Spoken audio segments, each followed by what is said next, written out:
Dakota.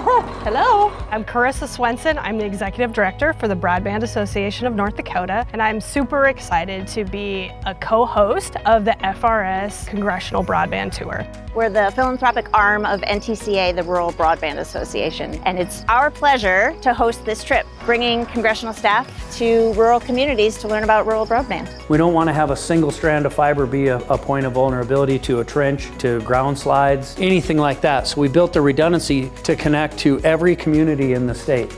Our member companies from the very beginning have always been innovators. They've been visionary. They've seen what we've needed and they've got the job done. Having that transport network throughout the state, that trickles down into better services for customers, faster speeds, and as we progress, that'll continue to come down. They know all the big topics, they know the policy, they know the words, they know what it means, but to actually come here and see it, or to hold a piece of fiber in their hand, to see something put into the ground, all of a sudden light bulbs go off. We want them to understand our issues, and what a great way to take them out and show them how policy in DC makes a difference in everyday lives right here in North Dakota.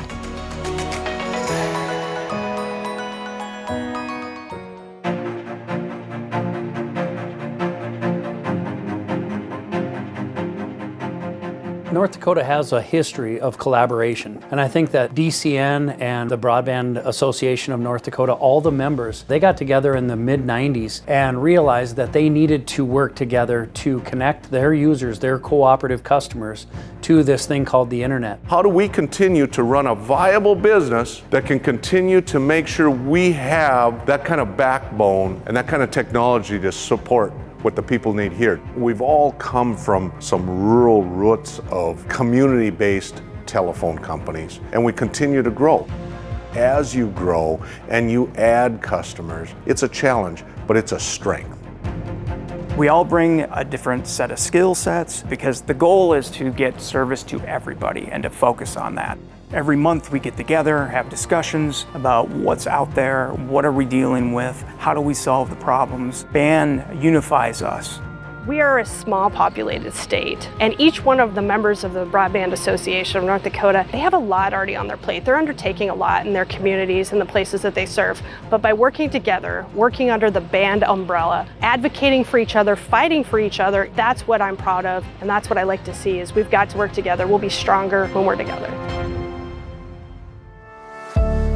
Without broadband connectivity, our kids can't get education when they need connectivity for everything they do. And the fact that we're so far ahead of the rest of the country really speaks to their commitment in connecting every North Dakotan. Grand Farm operates first in what we develop out as an ecosystem. All of the tools that are being developed in digital agriculture and agriculture technology require that connectivity to operate and function correctly. North Dakota is based on an ag economy. Precision ag is going to be huge, and there's a large likelihood that North Dakota is going to lead that because of the broadband infrastructure that's already in place, and I think that's going to be very important. We're here to stay. We're here to support. We're not in it to make a quick buck and move on. And I think that's been a great business model for North Dakota. Some of the things that we're taking back to DC include programs that are very important to rural cooperatives, consumers, as well as local businesses. What have helped them grow and what's going to be needed to help them grow in the future.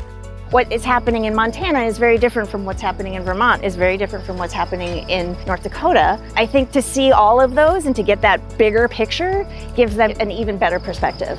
This is just one of the most important things that they do for advocating and educating people about rural broadband.